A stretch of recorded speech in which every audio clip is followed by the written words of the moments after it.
কাছে গিয়েছিলাম, ফেরবার সময় দেখি দাদা ওই যে বিমল কাকার ভাগ্নে কনক, কনককে বুকে চেপে ধরে কথা বলছিল।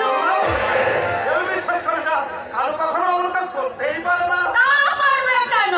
ওর দোষ তো তোমার চোখে পড়বে না। আমি ভাবলাম কাকু বোধহয় সত্যি সত্যি সাদা সিধে। ও মা,